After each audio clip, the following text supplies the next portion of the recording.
World News in 5. Right now. News and developments making headlines around the world in 5 minutes. World News in 5. Here on Radyo Pilipinas World Service.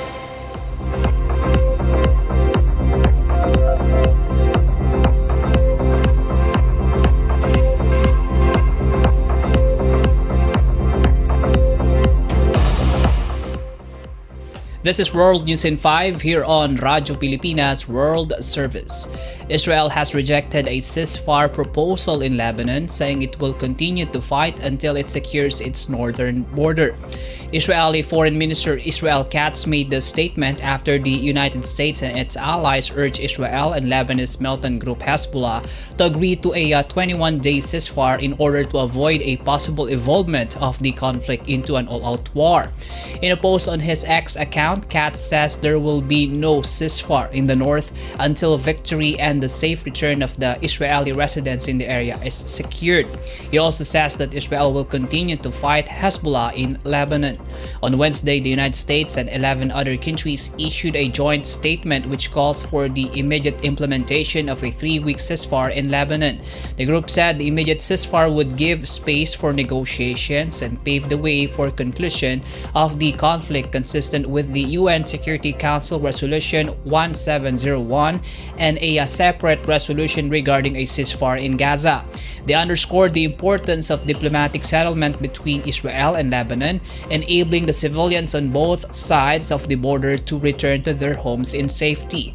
The group also expressed its readiness to fully support all the diplomatic efforts between the two sides in the bid to end their long-standing disputes. The 12 countries made a statement as tensions between Israel and the Iran-aligned Hezbollah have rapidly increased over the past weeks. The conflict, which has been in parallel with the Gaza conflict, is feared to drag the region into a war. During the United Nations Security Council meeting on Wednesday, UN Secretary General Antonio Guterres stressed that Lebanon could not be allowed to become another Gaza, adding that an all-out war between the two sides must be avoided at all costs.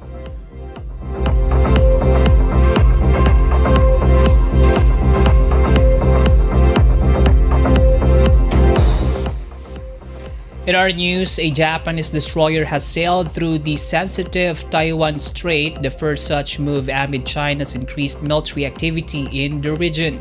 According to the Japanese newspaper Yomiuri, citing multiple government sources, Japan's Self-Defense Forces destroyer Sazami sailed southward from the East China Sea to the strait on Wednesday. It said the passage was conducted in concert with the Australian and New Zealand naval vessels prior to their joint drills in the South China Sea on Thursday. Japanese Chief Cabinet Secretary Yoshimasa Hayashi has declined to comment on the said report, but said Tokyo will continue to monitor the situation in the waterway with a strong interest.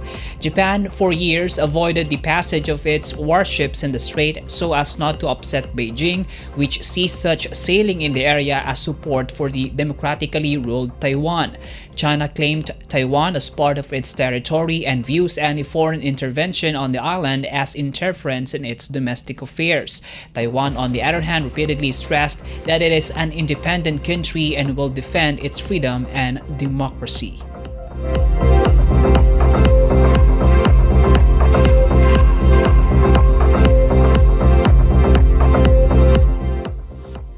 And for Philippine Embassy and Consular news, the Philippine Embassy in Jordan has tapped the expertise of a Jordanian entrepreneur in an effort to bring forward the interests of the Philippines and the Filipino people in the Middle Eastern country. In a signing ceremony held at the Philippine Embassy Chancery, Philippine Ambassador to Jordan Wilfredo Santos designated Dr. Wada Kilani a successful entrepreneur as the embassy's special advisor on trade.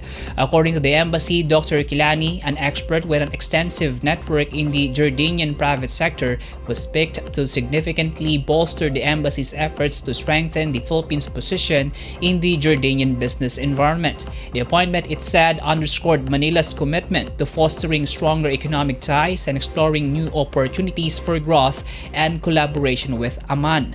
The special advisor on trade will focus on developing strategies to strengthen trade relations, foster business partnerships, partnerships and promote the Philippines as a key player in the Jordanian economy.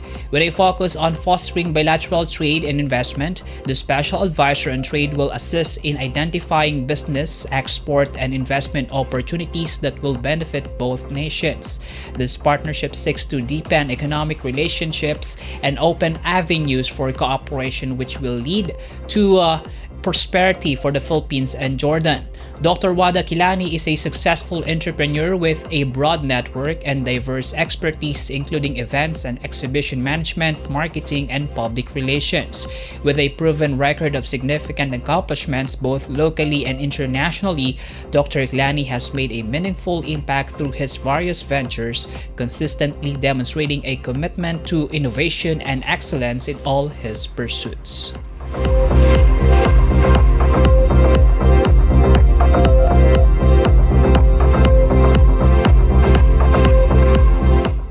And that is for today's edition of World News in 5 here on Radyo Pilipinas World Service. This is Peñano. Good day. World News in 5. Right now. News and developments making headlines around the world in 5 minutes. World News in 5 here on Radyo Pilipinas World Service.